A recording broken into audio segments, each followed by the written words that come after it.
Shalom saudara yang dikasihi Tuhan, kita masih menikmati kebaikan dan kemurahan Tuhan. Haleluya. Saya percaya kasih karunia dan damai sejahtera melimpahi dan menyertai kehidupan kita. Kita akan belajar sebuah teks Alkitab di dalam Perjanjian Lama yang akan membuat kita semakin bersemangat, membangkitkan iman kita. Haleluya. Tuhan seringkali bahkan berkali-kali berkata kepada bangsa Israel, Aku akan membawa kamu masuk ke suatu negeri yang baik, suatu negeri dengan mata air, sungai dan danau, suatu negeri dengan gandum dan jelai, suatu negeri dengan pohon anggur, pohon ara, delima, suatu negeri dengan pohon zaitun dan madu. Suatu negeri di mana engkau makan roti tidak usah berhemat. Suatu negeri yang batunya mengandung besi dari gunungnya akan kau gali tembaga. Di ayat yang lain dikatakan, Aku akan membawa kamu masuk ke suatu negeri yang telah kujanjikan kepada nenek moyangmu, di mana kamu akan mendiami rumah-rumah yang tidak kamu bangun, penuh berisi berbagai-bagai barang yang baik, sumur-sumur yang tidak kau gali, kebun anggur dan kebun zaitun yang tidak kau tanam. Engkau akan makan dan menjadi kenyang. Ini semua menggambarkan apa? Pekerjaan yang sudah diselesaikan. Dengan kata lain, Allah mau membawa bangsa Israel masuk ke dalam suatu negeri di mana ketika mereka masuk segala sesuatunya sudah tersedia. Mereka hanya menikmati. Tanah perjanjian kita bukan tanah perjanjian secara fisik.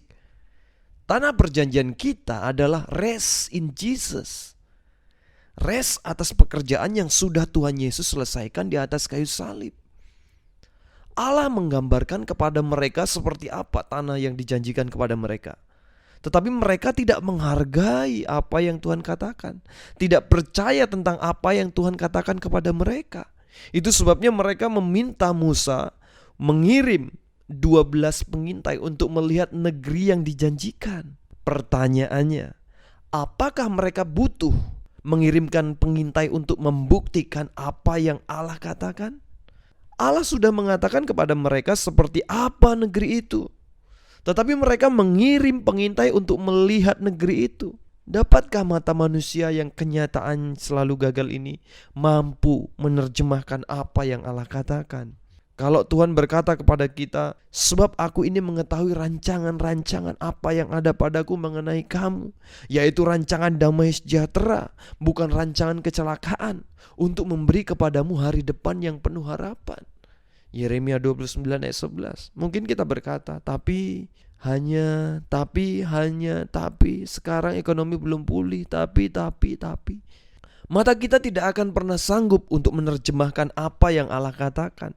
Hanya percaya saja. Tadi dikatakan sebab itu kita yang beriman, kita percaya.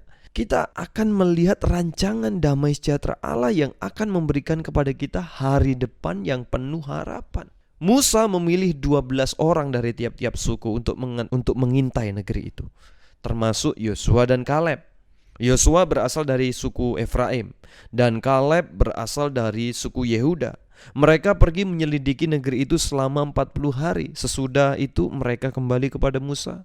Bilangan 13 ayat 25 sampai 26. Mereka kembali dari pengintaian. Mereka langsung menemui Musa dan Harun di Kades Barnea. Mereka menceritakan apa yang mereka lihat sambil menunjukkan hasil negeri itu kepada seluruh bangsa Israel. Ketika yang 10 orang melihat orang-orang raksasa, orang-orang enak lebih kuat daripada kita, daripada mereka, tetapi Yosua dan Kaleb berkata, Allah kita lebih kuat daripada mereka. Ketika yang 10 orang melihat kotanya berkubu-kubu dan besar-besar, tetapi Yosua dan Kaleb berkata, Allah kita lebih besar.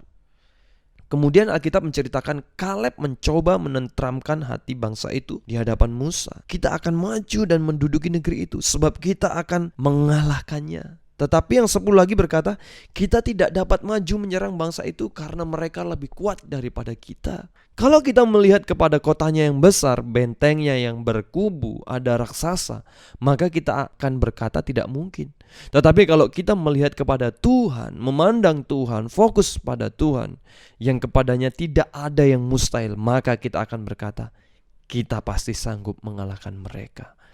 Bilangan 14 ayat 24 berkata, "Tetapi hambaku Kaleb, karena lain jiwanya yang ada padanya dan ia mengikut aku dengan sepenuhnya, akan kubawa masuk ke negeri yang telah dimasukinya itu, dan keturunannya akan memilikinya." Allah berkata tentang Kaleb, "Tetapi hambaku Kaleb, karena lain jiwanya yang ada padanya, dia memiliki spirit yang berbeda." Kita harus memiliki spirit yang sama seperti yang Kaleb miliki. Spirit yang berbeda dengan spirit kebanyakan orang di dunia ini. Spirit yang sama seperti Kaleb. Mata yang selalu tertuju kepada Tuhan. Ini spiritnya. Apapun ketakutan kita, apapun kekhawatiran kita di tahun ini, Tuhan akan berjalan di depan kita. Amin. Ini kabar kesukaan yang disampaikan kepada kita hari ini. Belajar percaya pada apa yang Tuhan katakan. Dan belajar percaya akan apa yang Tuhan janjikan kepada kita. Miliki spirit yang berbeda. Miliki spirit yang dimiliki Kaleb. Spirit yang berbeda. Kaleb tidak fokus kepada diri sendiri. Kaleb fokus kepada Tuhan dan janjinya. Karena Kaleb fokus kepada Tuhan dan janjinya, setiap masalah dan tantangan yang Kaleb hadapi, Kaleb membandingkan masalah dan tantangan dengan Tuhan. Mari kita miliki spirit yang sama seperti Kaleb miliki. Jangan fokus pada masalah, jangan fokus pada musuh kita. Jangan bandingkan masalah dan musuh dengan diri kita. Bandingkanlah masalah dan musuh kita dengan Tuhan. Fokus kepada Tuhan. Selalu melihat kepada Tuhan. Selalu memandang Tuhan. Belajar percaya kepada apa yang sudah Tuhan Yesus selesaikan. Bersandar dan taruh pengharapan kita pada Tuhan yang kepadanya tidak ada yang mustahil. Maka kita yang percaya, kita akan masuk ke tempat perhentiannya. Rest in Jesus. Rancangan damai sejahtera Allah akan digenapi dalam hidup kita. Tuhan beserta kita di tahun ini. Selamat menikmati kebaikan dan kemurahan Tuhan. Amin.